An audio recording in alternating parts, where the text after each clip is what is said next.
Great, we good to go? Thank you so much, Stephanie, and good afternoon and good morning to everyone on this call. I want to thank again Minnesota Indian Women's Sexual Assault Coalition and Olga as well, and Sydney for giving the LAV unit of OVW it's time to share this time and space with you today.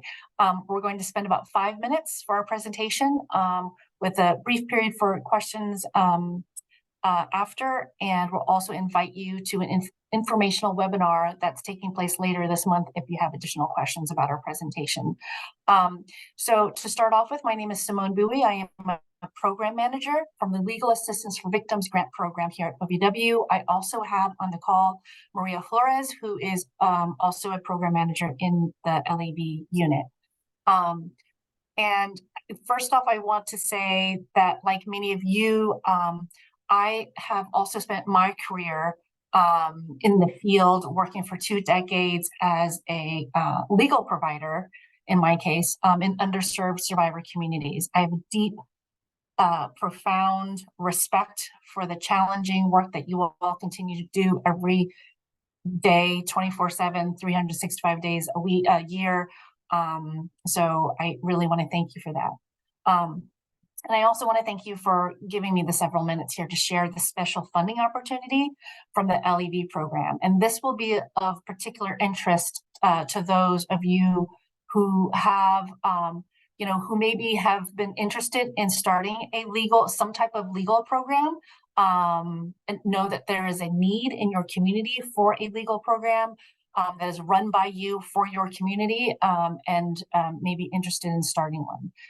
We're extremely excited in the LEV unit to share that we will be releasing again this year for FY24 a special funding initiative that focuses on supporting community-based programs and tribal entities, tribal organizations, tribal governments, tribal coalitions that who wish to establish that in-house legal program, that provides that comprehensive legal representation, right, to address the very specific, unique, complex legal needs of your specific survivor community. So on the screen is just the purpose of ELSI, again, sort of recognizing that with our standard LEV solicitation, it was very challenging for some applicants to compete with those sort of established giants. And so ELSI was created to essentially increase successful applications from community-based organizations, but also tribal organizations and tribal governments. And again, just to clarify, this ELSI opportunity distinguishes itself from the standard LAV funding opportunity in that it is specifically for those applicants who do not yet have an in-house legal program, but wish to establish one with comprehensive technical assistance, seed funding, and support. And just to back up for just a smidge, for those of you who are not familiar with the Legal Assistance for Victims program, we are a discretionary grant program within the Office of Violence Against Women. Our purpose is to strengthen civil legal assistance programs for adult youth survivors of domestic violence, dating violence, sexual assault, and stalking, who are seeking legal services or assistance or representation related to or arising out of that violence. I'm really pleased that this year ELSI will address, let me just see if I can advance to the next slide. So many tabs open, I apologize. I'm just actually going to skip ahead to this real quick. Our priority areas, again, this year are advancing equity and tribal sovereignty as an essential component, as essential part of the work to end domestic violence, sexual assault, and stalking, and is to also is to improve legal assistance services to underserved and historically marginalized communities. So as such, priority consideration for ELSI will be given to the applicants where the lead applicant is a population-specific organization, and in this case, tribal organization, right? Or tribal entity, tribal nonprofit, tribal government, tribal coalition, where the primary purpose is to support historically, underserved, marginalized tribal communities. And successful applicants, I think I can kind of go back here. Actually, I'll leave it on that slide. Successful applicants funded through this LC initiative will receive first award of 24 months to help sort of establish the legal program. They will receive in-depth technical assistance to support them. It's comprehensive technical assistance, including custom on-site technical assistance to help them establish, the new legal program in-house. And then they will be eligible for an additional 3 years of non-competitive award to basically implement their new legal program. And the legal areas that can be supported are, I'm going to go back a couple slides. Here, the legal areas supported you see there are all the different legal areas that that impact survivors. And this is not exhaustive or inclusive here. There are many other areas that would be relevant in the lives of tribal survivors, for example. So any type of legal remedy that is related to or arises out of gender-based violence, one of the 4 VAWA crimes, are areas that we support. The only area that we do not support is criminal defense, like pure criminal defense work. We do now support some post-conviction representation if it's related to the privacy and safety of victims, but we don't support criminal defense. And then again, who may apply? We talked about that. And then the last thing I want to do is just share this slide here. We have an informational event coming up October 25th. It's virtual, obviously it's free. You register and you get a link, and we will be going into depth, into the weeds on who's eligible. If you have questions about eligibility, which a lot of folks do, we have a legal program, but it's not in-house, or we have an attorney, but they're not providing legal services. We're a tribal organization. We don't need an attorney. Maybe we're working with tribal advocates who provide representation. All of these questions, you'll have an opportunity to ask during the informational webinar, October 25th, 2 p.m. Eastern time. You can register there. There will also be a slide deck, right, that would be disseminated. And I really would encourage you all that even, if you bring this information back to your communities and you realize maybe this year is not quite the right year, I encourage you to still come and learn about it, ask questions so that you're ready for the next time, right? You're ahead of the game for next time. Because I know LC is very new, so folks are still trying to figure out how does this fit into their, 5-year strategic plan or their 5 years sort of looking forward, or 10 years looking forward. Maybe it's not for this year, but please consider coming to learn more about LC. We'll also talk about the Legal Assistance for Victims program overview generally, if that's something that interests you as well. And that's pretty much it from me. Just wanted to get you all sort of plug this and get this on your radar.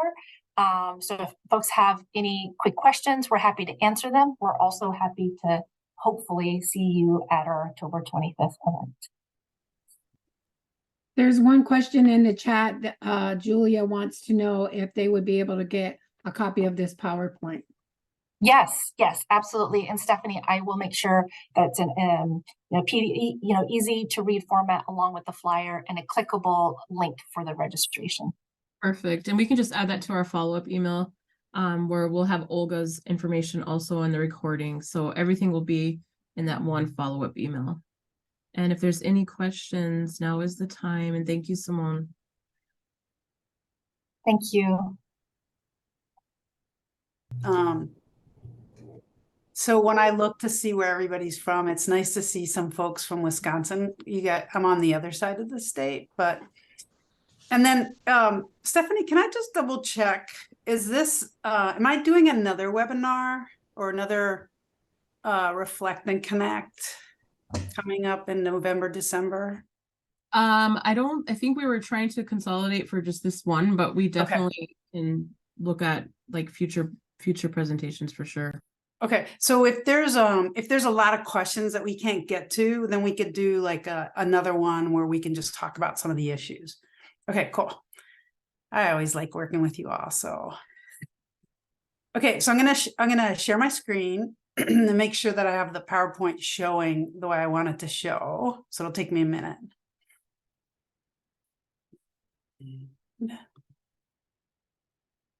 Okay, wait a second. That's not how I want to do it. So I'm going to go back, share again.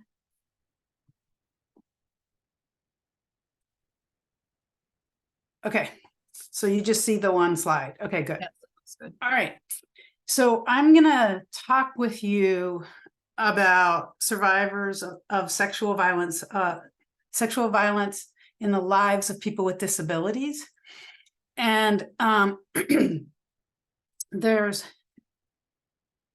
in case you were like, well, why are we talking about, why focus on survivors with disabilities?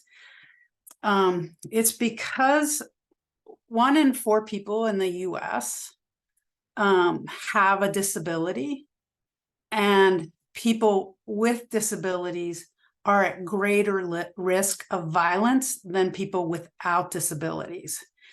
So, and what we've seen over the Activating Change used to be the Vera Institute of Justice, and we have been working around gender-based violence against people with disabilities for about 18 years. And in all that time, we've worked with mostly mainstream programs that were trying to address, make their programs more accessible and address the issue of violence against people with disabilities. But because, you know, culturally specific programs and tribes have not been receiving grant funding for as long a period as a lot of mainstream programs have. So we've, so I'll just say, so it's really important to me that culturally specific programs and tribes are able to address the issues of people with disabilities in their communities, in part because the oppression and the violence has created trauma and also made people more susceptible to disabilities. So it's a little bit of both, meaning one, I want programs like yours to have access to these grant programs, which are pretty amazing programs. And 2, because we have more people that have experienced violence and trauma that have disabilities. So, and our systems really aren't working for survivors with disabilities. So survivors with disabilities are nearly 4 times more likely to experience violent crime than people without disabilities. And if you tease it out, people with specific types of disabilities have even higher risk. So for example, people with intellectual disabilities are more likely to be sexually assaulted and have multiple sexual assaults over their lifetime. And I'm talking about basically a 70 to 80% risk factor. So it's huge. And we have, so it's high rates of victimizations, and the types of offenses are more serious. And then only about 12% of people with disabilities get formal support to heal from trauma and rebuild their lives. So it means that the people that are experiencing this violence aren't able to access our services. And it's either that they don't know about them, or that people have had a hard time accessing them in the past. It's a whole bunch of different reasons for it. And then people with disabilities are more likely to have a longer lasting victimization, and there's more incidents of violence over the lifespan. So I I want us to like really kind of look at our services, and are they meeting the needs of tribal survivors with disabilities? So I just kind of want to say that. One thing I meant to say in my presentation is I also identify as a person with a disability. I have dissociative identity disorder. I like to tell people about it because it's very stigmatized. So anyway, so I have dissociative identity disorder, and it's actually a it's a very stigmatized disability, and I'm very typical for someone who has it, and not stereotypical for somebody who has it. So in order to kind of really kind of dig in to understanding disability and understanding the impact of sexual violence on people with disabilities, I kind of want to take you through just a foundational amount of information about people with disabilities. So disability is actually something very ordinary in our society, even though we don't tend to talk about it that way. Whenever we try to talk about disability, we want to make the point that while we have a society, as a society, treated disability as being outside the norm, it's actually a very ordinary human condition. It's 1 in 4 people. And if you think about it, if you're lucky enough to live long enough, you will have a disability. Because that's just the way life works. As you get older, things don't work as well as they used to. So when we talk about this, we're talking also about a very, very broad category of conditions, disorders, affects. And disability is much like, most of the time when you think about disability, you think about this symbol of someone in a wheelchair, when it's really much broader than even any kind of physical disabilities. And the experience of people with disabilities is also very wide. Some people are better able to care for themselves and live independently, and others may need, on the other end of the spectrum, may need a tremendous amount of care and are not able to live without support. So disability is this really broad category, and really basically what it is, it's disabilities are things that can affect someone's cognitive abilities. It could be an intellectual disability. It could be a physical disability. It could also be a psychiatric disability, which is the kind that I have. And then it could be a sensory disability. And the most common sensory disabilities are going to be something like blindness. But also some people, for example, who've had COVID have lost their sense of taste permanently, or their sense of smell permanently. And those are things that would be also considered disabilities. So these can be these can be people who are either born with the disability, or they could be acquired from an illness, injury, or abuse. And it may lead to disability, including things like limitations in vision, hearing, mobility, communication, cognition, or self-care. So, and just to use my disability as an example, I have dissociative identity disorder. I wasn't born with it, but by the time that I was 3 years old, I had the beginning of development of it, because it comes about because of abuse. So mine is an acquired disability that is actually directly related to the abuse that happened to me.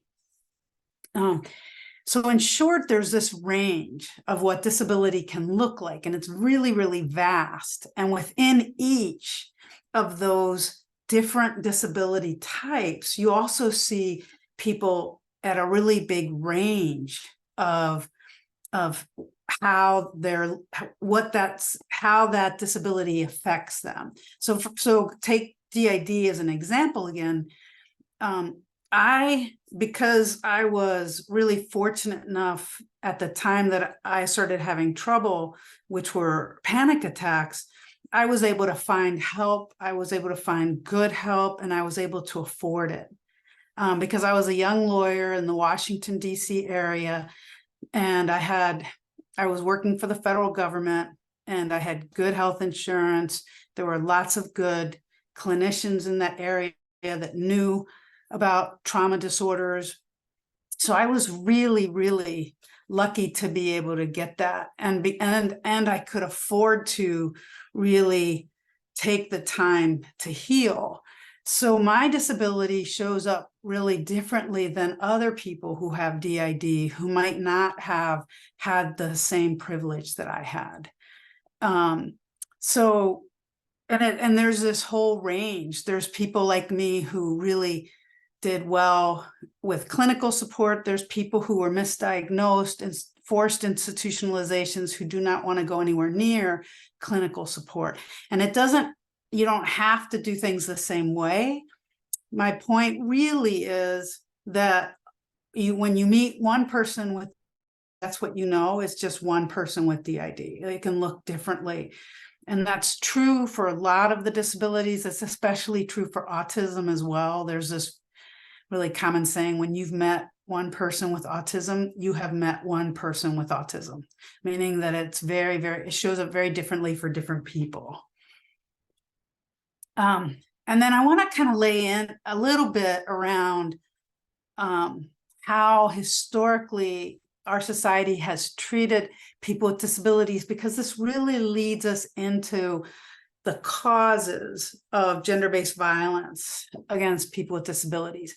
So historically, we've had this kind of religious or moral model of people with disabilities, meaning that someone who is born with a disability used to be were looked at like their parents, their family, or they were quote unquote evil or immoral, and that's why their child or they have a disability. There's something wrong with them, which, they're being punished. So that was a model that was in place in the US a long time ago. And then that shifted from a kind of evil being punished by God approach to this approach where they're seeing disability as something to be pitied. And this is kind of this pity or charity model. And you see this a lot when you see people trying to save people, or these are, or even this like issue around the people who are supporting them are thought of in this kind of saint type way, like, oh my God, that's such a burden. It's amazing that they're doing it, that kind of thing. And all this plays into the abuse. And then there's this, and then so since the pity and charity model, we're actually more in the medical model. And the thing about the medical model is that it sees disability as something that needs to be fixed. And it's like it's a disease or something that needs to be eradicated. So I'm just curious, and I'd love to, if you guys don't mind putting in the chat, how do you think, like if you think about these different models of how we've treated people with disabilities, how do you think, what is it that you think these models tells a person with a disability about themselves? And any thoughts if you could put them in the chat, that'd be awesome.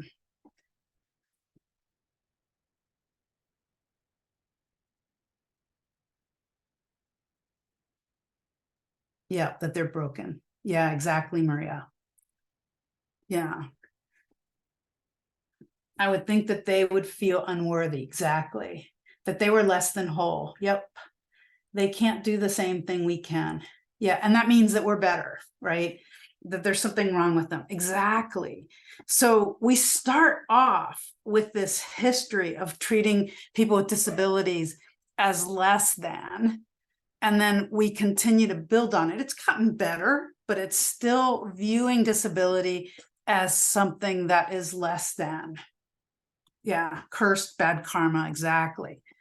So these models result in marginalization. So people with disability need things that are special. Special education, special access, Special Olympics, and all that is because we're treating the person with a disability as being less than people without disabilities. And oppression and ableist attitudes are the cause of that. So if really what it is that the disability is only a limitation because of how we have set up our society. We have set up our society without centering people with disabilities. If we were centering people with disabilities, then our buildings would be more accessible. Our cars would be more accessible. Our systems would be more accessible. And so then there wouldn't be limitations for people with disabilities. So it's not just the disability, it's the disability plus society's response to it, which is basically that it's less than. And so that's the impact of those models of how we look at disability, and that impact is ableism. And so what we view as a society is promoted through institutions, traditions, and systems. There's this belief in the superiority of one group over others. Those are the standard bearers, right? And so, and if you think about it, I'm just talking about the oppression of people with disabilities, but then when I add on the layer of the history of trauma and violence against Indigenous people, and then I add disability to it, you're talking about multiple forms of oppression.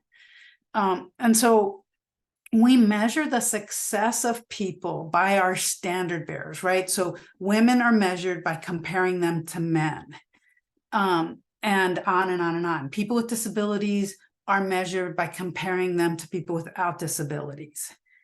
And it's a society, so that what that means is that they can't meet these standards and they are often excluded from society.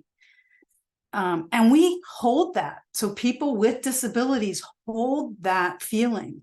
Like we're not originally thinking that this is who we are.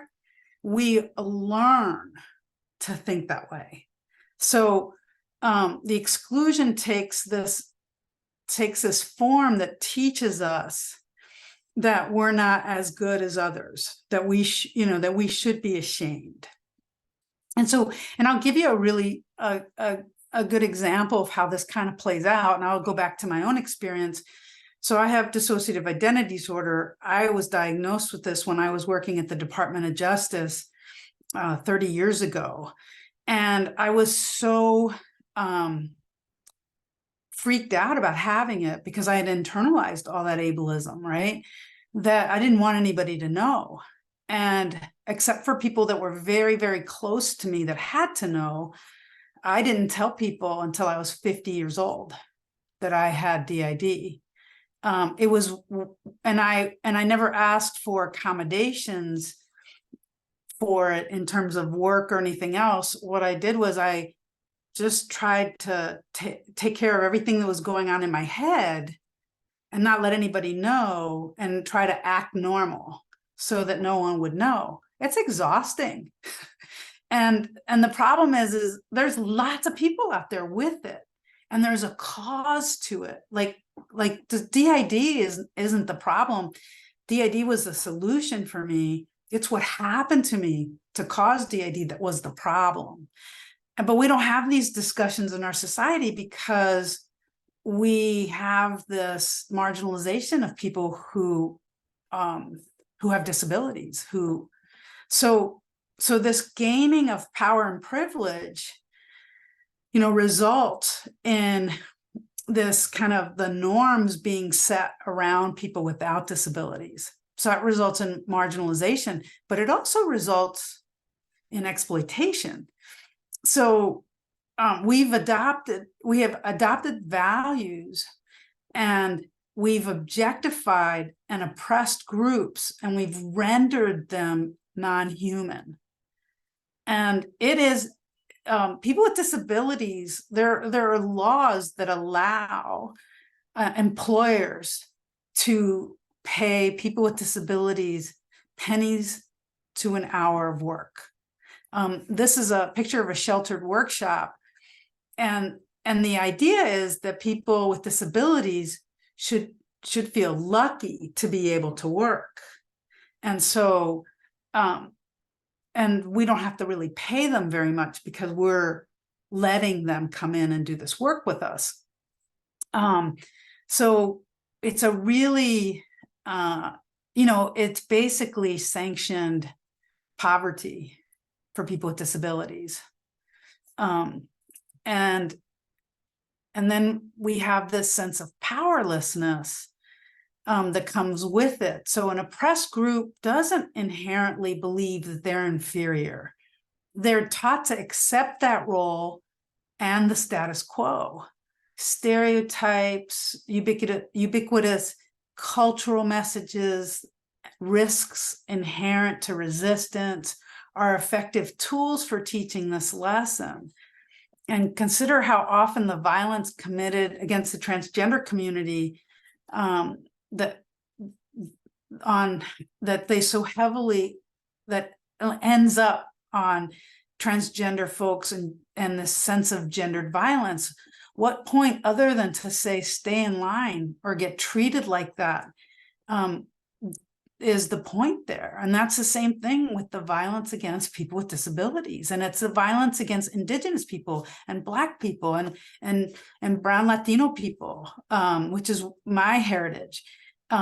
It's all part of this kind of, ableism and control. And then when you have all those conditions in place, right, the things that ableism creates, the marginalizations, the exploitation, all of that, then people feel justified because these people are now not human. They feel justified in their actions. And a lot of times it's very excused if it's even found out. Like, oh, we focus so much on respite care for people who are caring for people who have disabilities, because that must be such a burden that, if they hit them sometimes because they're frustrated, that's not a big deal. We need to support them. That's the narrative. And that creates those are the ingredients to this recipe of violence against people with disabilities. And so, so now what I want to do is I want to spend just a little bit of time examining sexual violence and domestic violence in the lives of people with disabilities and deaf people. And what I'm going to do is I'm going to want to discuss the implications for your work. I want to look at the statistics, and then though there's some ways that sexual violence and domestic violence against people with disabilities is the same as it is with people without disabilities. But then there are some ways that are different, and I want to kind of tease those out. Now, before I do, I want to point out one thing. There is very, very limited research on the incidence and prevalence rates for violence in the lives of people with disabilities. A lot of the research that's out there collapses all the violent crime into one category, and it doesn't tease out race and disability. So you're not seeing the connection where someone with a disability is a brown person or a Black person or an Indigenous person. You're just seeing disability and violence, and there's no teasing out of these. So some of this we're extrapolating from what we know. All right. So women that have experienced intimate partner violence are 4 times as likely. Women who have experienced intimate partner, I hear my dogs barking in the background. Sorry, that's what my problem is. Are nearly 4 times as likely to also report having a disability. 14% of men, and this is a really interesting distinction here, because usually there's a big difference between men who are victimized and women who are victimized if they don't have disabilities. But when you start looking at the disability community, the difference in the numbers are higher. So 14% of men with disabilities report experiencing sexual violence at some point in their lifetime. And that's compared to about 4% of men without disabilities. And the key here is also to remember that we're not hearing from people with disabilities. So these numbers are low for people with disabilities and victimization. This is just based on the people that have been heard from. So 49% of people with developmental disabilities were assaulted 10 or more times. 20% of deaf adults have experienced physical abuse by an intimate partner violence. 15% have experienced forced sex in an intimate partner relationship. So these numbers are really staggering. And because people with disabilities experience so much victimization, what we're trying to do at Activating Change is try to, one, help our systems respond better to people with disabilities, and then help our service providers make their programs more accessible. So I want to kind of walk through some of the unique abusers. So the vast majority of abusers are known and hold positions of power and authority. And that's typical, that's the same as people without disabilities. It's usually somebody that they know and someone who exerts power over them. Now, 44% of abusers have a relationship with the individual because of their disability. So this might be a family caregiver, or it could be a paid care attendant. Or, and this happens quite a bit, it could be the drivers of the disability transport services. Now, the things that match with domestic and sexual violence of people without disabilities is that it's sometimes family members, partners, girlfriends, boyfriends, and acquaintances. And that way it's the same. It's just more prevalent.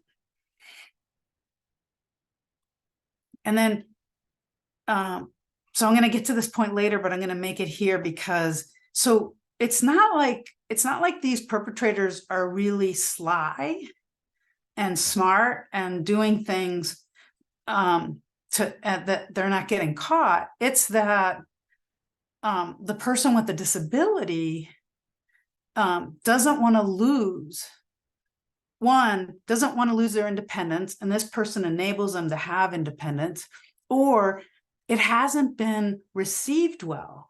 A lot of times when there's a response, a police response, for example, to a person with a disability, once the officers, law enforcement officers have not received much training on working with survivors with disabilities. So as soon as they hear the person has a disability, they then start to question their credibility.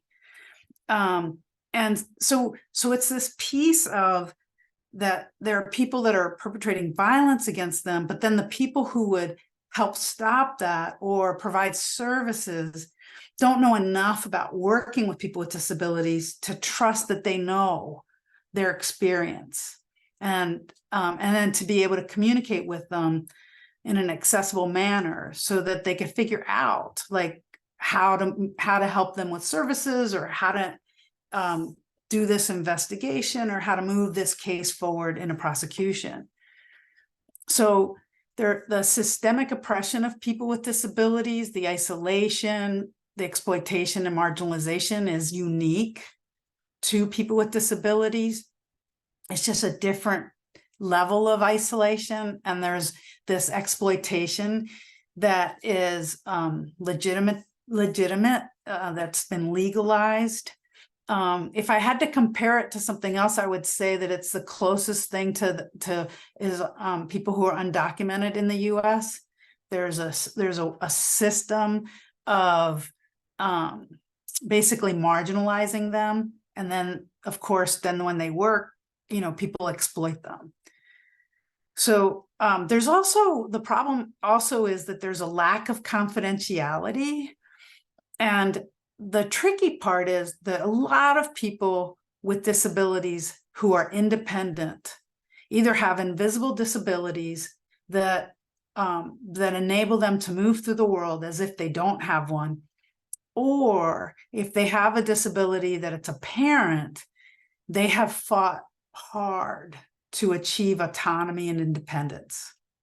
And then when you have someone that has experience violence and they call, one, people are going to find out in their community because it's a close-knit community. Two, the state or county could impose upon them a guardian. They could be seen as not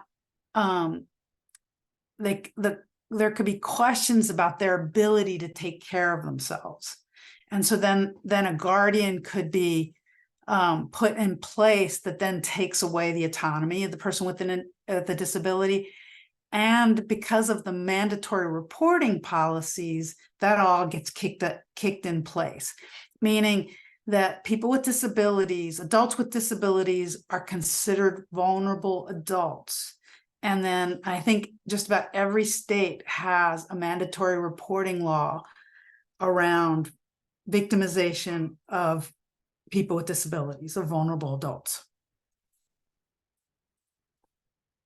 So it's a very complex situation.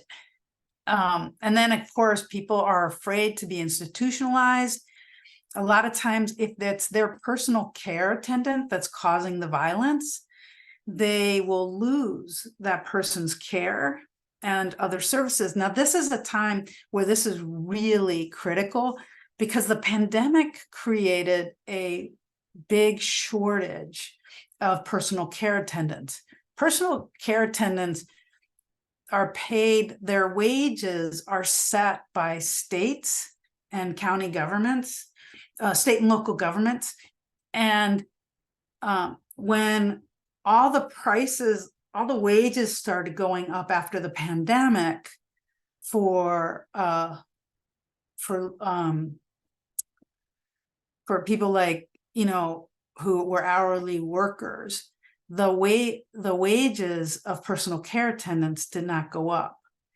So, for example, in Texas, you could work at McDonald's and get paid about $16, $17 an hour, or you could work as a personal care attendant and get paid $7.50 an hour. So, and being a personal care attendant is harder work. So there's a lot of people who might have personal care attendants that are abusive, but they won't be able to be independent without them. And there's a shortage of personal care attendants. So that's a huge issue. There's also a lack of accessible transportation.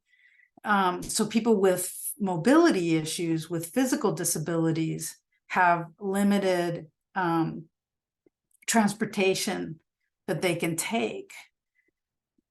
So if there aren't more, then they can't get to your services. There's a lot that it really limits their ability. They also may not know what they experienced as abusive or criminal. A lot of people with disabilities they're infantilized. They're not thought of as people who will have sexual relationships with people. So they're not taught adequate. They're not taught about healthy relationships. They're not taught about the different parts of their body. There's all sorts of things that they lack information in. So then when something happens to them and they try to report the crime, they don't have the right terminology. So, and I'll give you an example of this. There was a woman in Illinois who was sexually assaulted, and she didn't know how to describe what happened to her. So the way she described it was as if it was a sexual act. And so when she was trying to get into the for a SANE exam, the nurse told her that what she was describing was rough sex, and that they don't really do exams for that, and then told her to just use lube next time. It was really hard for her because she didn't have the vocabulary. And then many have experienced violence throughout their lives by multiple abusers, and have experienced this sense that no one's going to do anything about it anyway. And so there's a woman in California, for example. She's an intellectual disability. She was on a work trip. She was coming home on a Greyhound bus, and she was sexually assaulted on the bus. Limited amount of people, all could be identified. She calls the police, and the police, because she has an intellectual disability and it's apparent, the police basically told her she didn't know what she was talking about, and didn't believe her. And then when she's sexually assaulted again, she calls the police, and the police come. They take the report this time, but then they go and they interview the person alleged to have committed the crime, and then that person says, no, it was consensual. And so then they stopped investigating. Well, that's what a sexual assault case is, that one person says this happened, the other person says it didn't. That's how you investigate that.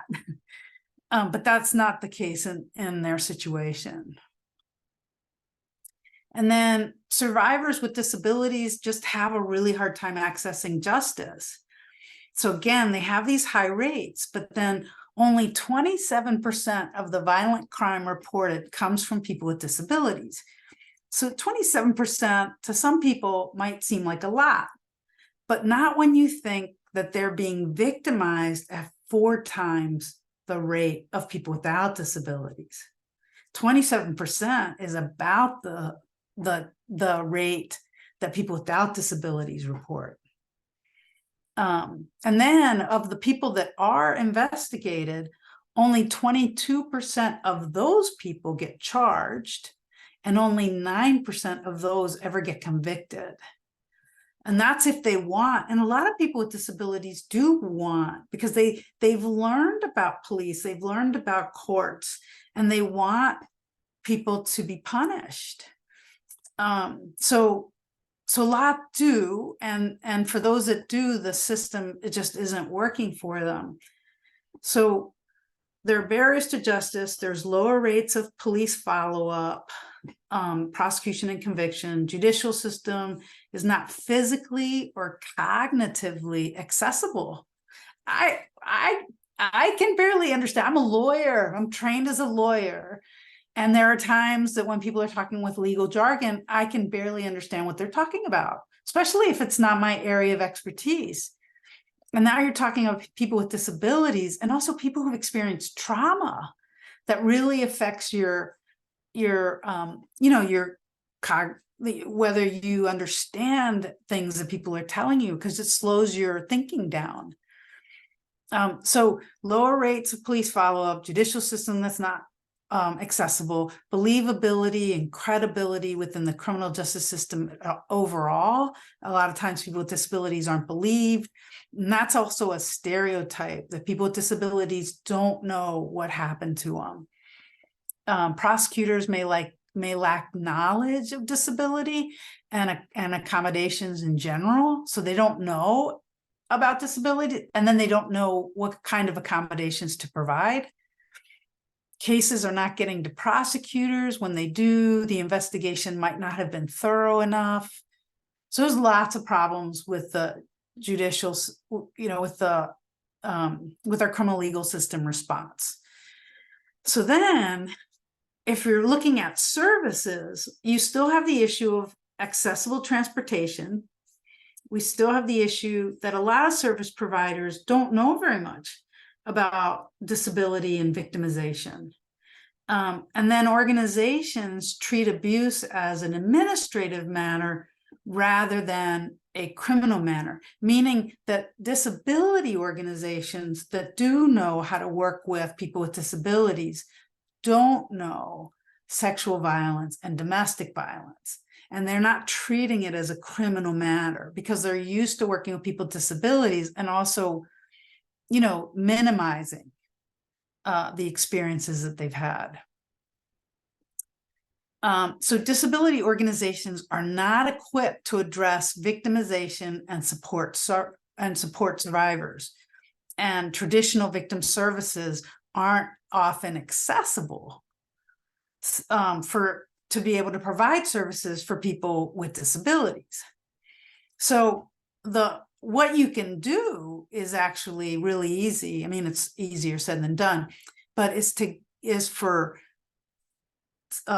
domestic violence and sexual assault organizations to start working with disability organizations to make sure that people with disabilities are served and have accommodations. And it is easier said than done. And that's what the OVW grant program does, the disability grant program does. And I'll get to that in just a minute. So other barriers to healing is that they exist in domestic and sexual violence and healthcare settings and criminal legal systems. There are all these different barriers, and they're physical barriers, but it's not always physical. It's not always someone who has a mobility issue. Oftentimes it's communication barriers and attitudinal barriers. And service providers may lack knowledge about disability in general, and they don't have policies in place to prevent survivors with disabilities. If you don't have the policies in place that address disability and accommodations, then you're basically preventing people with disabilities from using your services.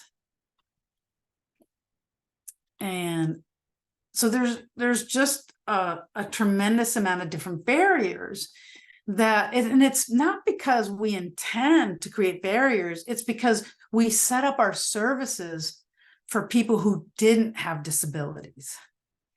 So what do we do then? And I'm just gonna, and then barriers. Oh, I did want to address barriers to deaf survivors, and then I'm going to get into what you can do. So also we have barriers to services and healing for deaf survivors because we, again, are not set up for them. So oftentimes ASL interpreters,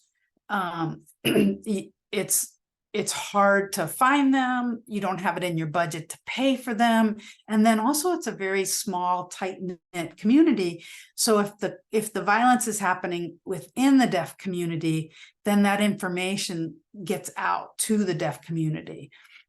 And disability services may not have a strong enough connection to the deaf community.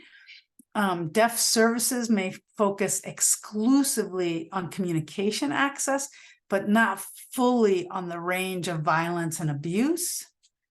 Crisis line workers oftentimes are unfamiliar with TTY or video relay service.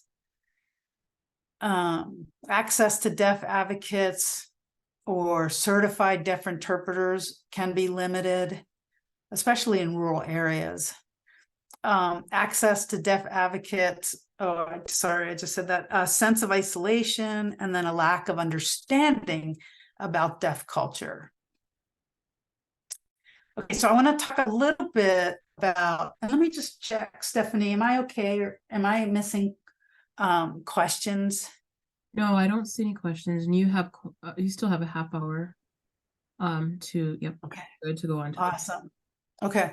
And then, and I apologize, this can be a real downer, this presentation, because it's hard. The stuff that's happening in disability communities is really hard, but there are some things that you can do and they'll make a really big difference.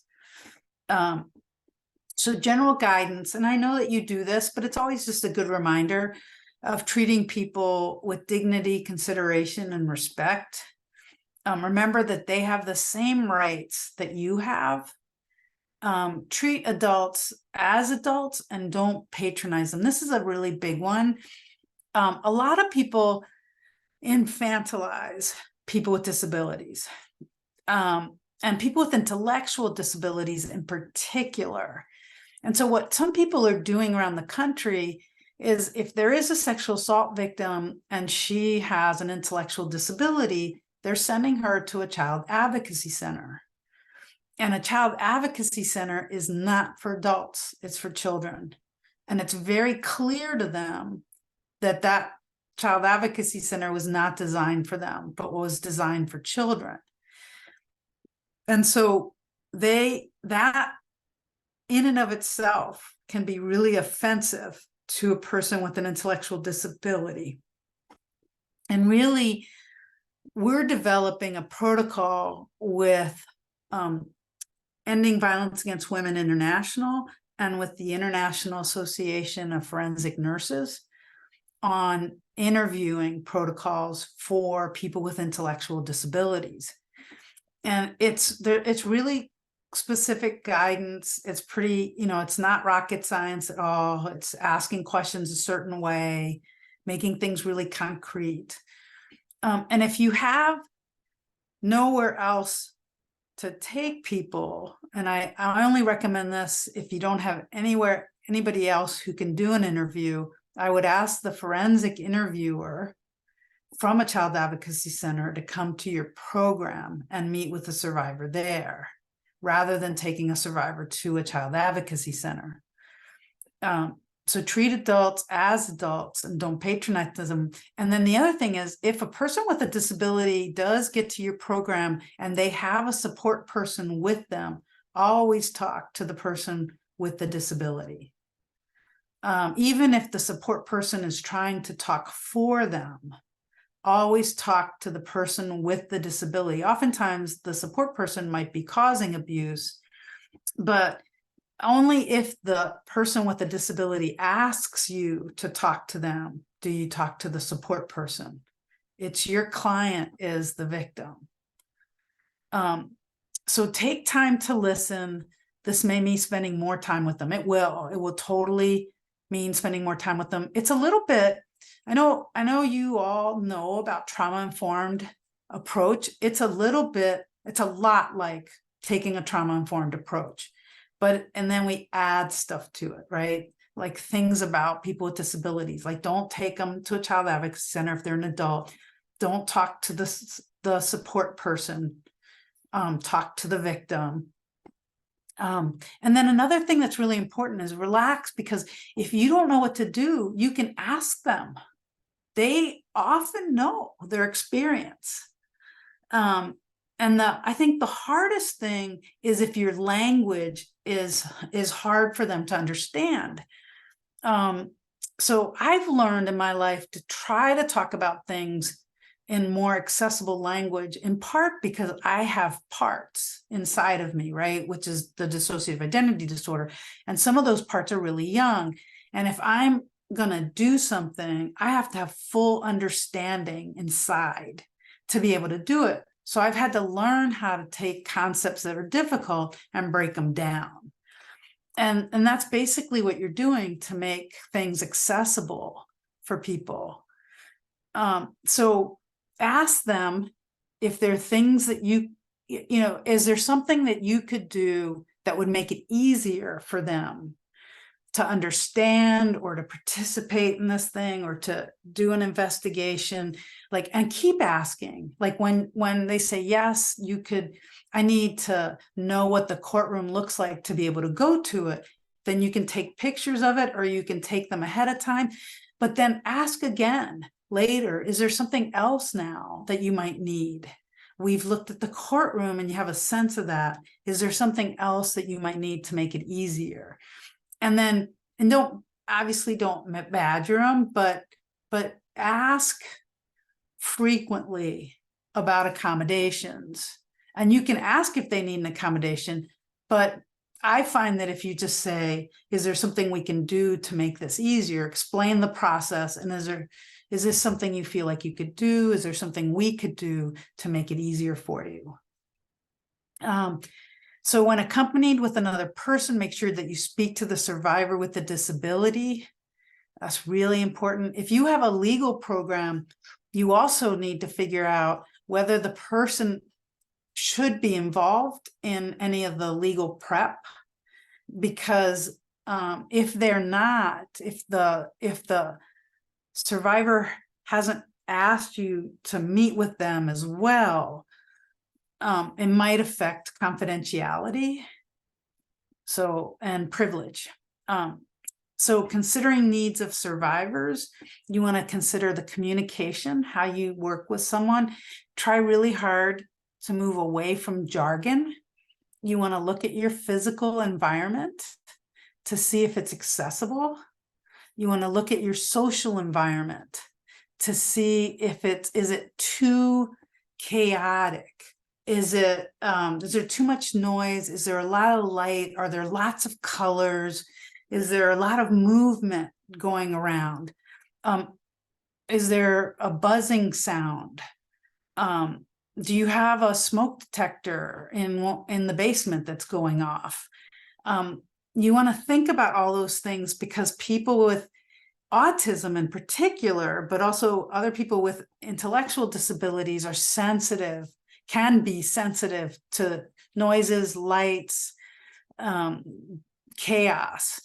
And one thing is that people may also need stimming. So meaning that it's very comforting for people to do repetitive behaviors, and to just be prepared for that, to have fidget spinners or different things for people to hold on to is a good idea. And then again, ask for accommodations. Ask if they need something else. Some of the ways that you can make sure that your communication is effective is to be clear. Don't use any figures of speech. Be direct. Use plain language. Use visual prompts. So I love pictorial guides. I finally learned to stop calling them fotonovelas because that's where I first saw them, as in domestic violence programs that were by and for immigrant women with limited English proficiency. And I thought that was such a great idea. But then forever, I could never think of another name other than fotonovelas. So those are really helpful. Be open to giving people definitions of some of the words that you're using. Numbered lists are really helpful, and giving people a sense of what to expect. So this fits so naturally with trauma-informed work, right? Because one of the things that is most helpful for people who've experienced trauma is this: helping people know what to expect, make things predictable, making sure that you understand each other. And then some of the other things about direct and plain language and no figures of speech are really helpful. And you're going to get this PowerPoint, by the way. I should have told you that right up front. So think about your environment, sounds, busy lights, smells, and how people might feel. Some people might have an aversion to it. So ask about comfort in the room. And if they do, then try to find another room to meet with them in, or outside, or in the hallway, whatever would actually work. Just be real creative. Also, so some people will do masking. So they'll be, and I kind of think about this in racism as like code switching. Like they'll be a certain way with you, but that's not really who they are. And so a lot of people who do not have apparent disabilities know how to make themselves look like they don't have a disability, but it doesn't necessarily mean that they don't have a disability. So it's a performance basically that they're doing because they've studied other people, and then that's how they'll respond and look. So what I like about this is they might feel like the person on the right side, but they'll look like the person on the left side in this photo. And then again, it's a trauma response. There's no typical victim or survivor. So they're your guide. Like, you know about trauma, you know how to adapt for trauma, and then ask for about accommodations. And then these are the most, these are the biggest challenges that are created by service providers. One, that your services are not accessible. Two, that they have poor communication, meaning that you're not able to help them understand what you need them to understand. So a lot of times it might be because you're using jargon, or because it's hard for you to describe. If you make assumptions about a person with a particular disability, and then the stigma in and of itself of having a disability. These are the biggest challenges. So make your materials in plain language. So look at what you give survivors on a regular basis and see if you can either simplify the language or do visual prompts for it instead. Have fidget or stim devices that people can use. Low lighting is really helpful for people who have sensitivity to lighting. I don't mean dark, but just kind of like, the way I kind of think about it is kind of a warm light as opposed to a sterile light. So, and then I think sterile, I think of hospitals and doctors' offices. And I think warm, I think of living rooms and dining rooms. I don't know why. So then make sure to plan for transitions. Transitions are really hard for people who've experienced trauma, people with psychiatric disabilities, people with intellectual disabilities. It's just a hard thing.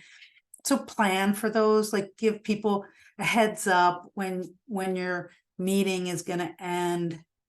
Help them know what they're going to do next and how they're going to do it. It's just really kind of slowing down.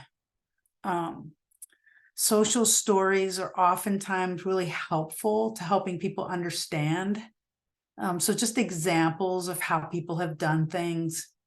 And then, and this is not as big for you all, because one of the things that I'm just assuming that you do, which a lot of culturally specific programs do, is that you're culturally responsive. You're tribal people working with tribal people.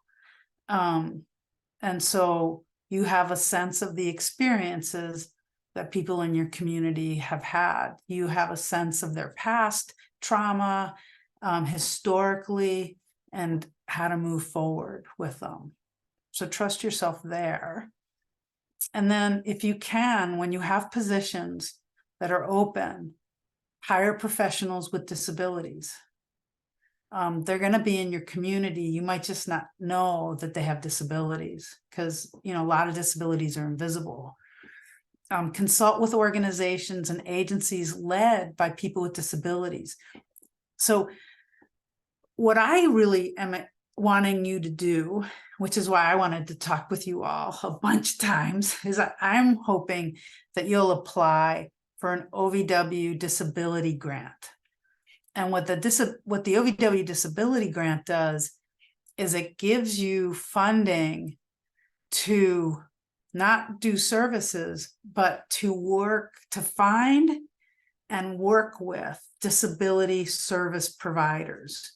So you look at your policies, there's funding for you and them to have staff to do this, to get to know each other, to figure out how you all do this, and to learn from each other. Because there are things that you need to know that they do really well, and they really need to know about gender-based violence and the dynamics, the impact, confidentiality, all of it. And this grant program does that. And then after you have that all set up, then you can start referring to each other or partnering in your response. So that's my hope, is what you'll do. If you haven't done trauma-informed trainings for staff, you should do that. And then so with this PowerPoint, there's a link to where you would find the disability grant program. It usually gets announced around the beginning of the year. And then I'm at Activating Change. We can, if you're interested in applying for it, I can talk with you, tell you a little bit about it. So I want to stop there for a second and see if there's any questions or anything. Are we okay?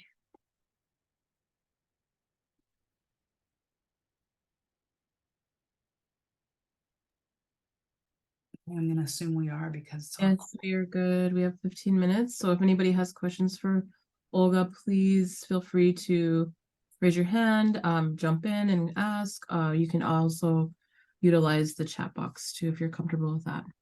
And I'll just say one more time, this is really, I don't know why I'm on this little personal mission to get tribal programs and culturally specific programs to apply for these grants, because we serve all our people. If they come through the door and it's, you say you do domestic violence, you say you do sexual assault, but really you do whatever is needed in the community. And you're either not seeing people with disabilities or you're not identifying them. And that's okay if you're able to provide them services and it's all accessible. But they might not be coming to see you because they don't think you're accessible, or they don't think anybody is. So, and the best way to figure it out is to team up with a disability provider in your area and learn about disabilities, and then put things in place that lets people know that you are accessible. And I don't mean just like a ramp. It's way more than that. It's having, things in plain language. It's changing the way things look. It's how you talk with people. And then if you're running your program, the ways in which you can support that change is by budgeting for accessibility. And I think it's becoming a requirement on a lot of people's special conditions, on a lot of people's grants, that they have a budget for at least ASL interpreters. But budget for accessibility, you're not going to do it all at once. You can't. So what you could do is start by, if you know that there are some people with disabilities in your area, start by focusing on those types of disabilities. Or if you have deaf community in your area, start with a budget for interpreters, and then promote a culture of inclusion, which you know how to do. Again, once you've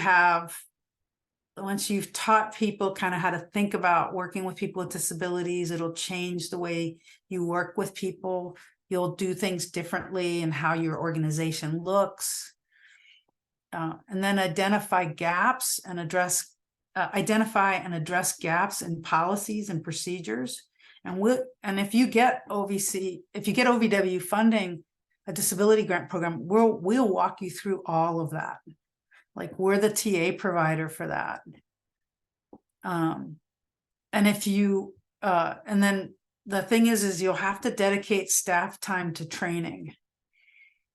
And that's the tricky part for, I think, tribal communities, for tribal programs, and for culturally specific programs. Historically, you have not received the funding that mainstream programs have. And they'll have additional staff to do stuff like that, where culturally specific programs and tribal programs don't. You're trying to do a lot more with a lot less money. So that's something that we know, and we're trying to figure out how to help with.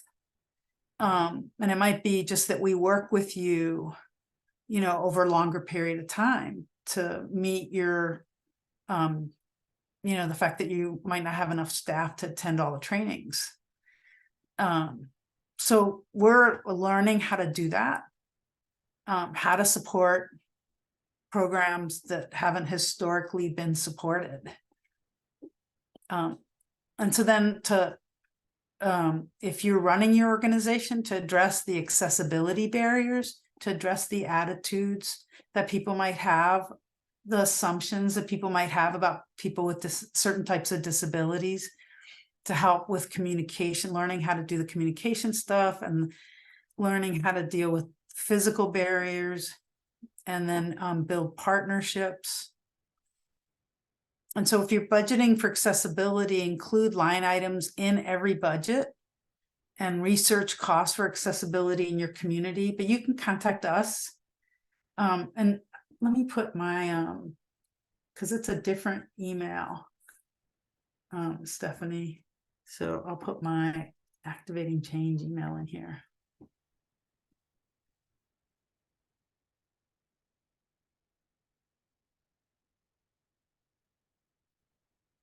So you can email me, and if you want to learn more or want to try to get training.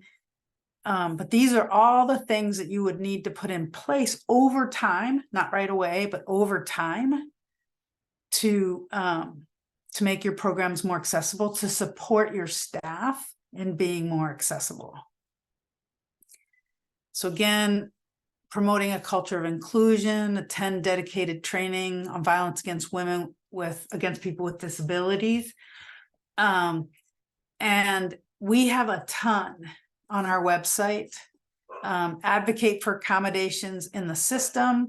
We have toolkits that are for police and prosecutors and system-based advocates on how to ask for ask about accommodations. And then identify gaps in your services. So there's a lot that you could do, and I'm afraid I'm overwhelming you. But basically these, I guess what I'm trying to say is we know a lot about how to help you become more accessible.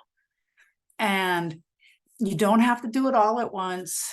I'm working with a program in DC that is a culturally specific program that is trying to work with two different disability groups. One is the deaf community, and they work, it's a Black-led organization in the Black community, and they want to work with Black deaf survivors and Black survivors with intellectual disabilities.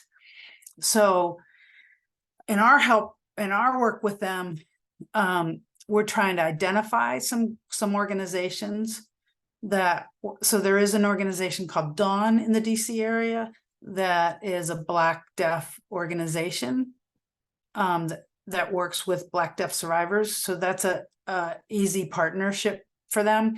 But then to try to find an organization that is a disability organization that works with survivors with intellectual disabilities is a little harder to find. And in all likelihood, they're going to be a white organization. And so we need to then help that organization not cause harm in terms of racial equity. So it's a lot of work, but the people in your community that have disabilities, if you're not seeing them, well, you are seeing them. If you don't know they have a disability, then it might be that they don't think that, it's safe to tell you, quite honestly. So then you want to build up that. You want to create a situation where people feel like it's okay to tell you. And it's not necessarily you that has made it hard for them to tell you, it's just stigma. It's the way they've been treated from other people, other programs, just their whole lives. So, okay, I'll stop there. I feel like I've been talking for a really long time.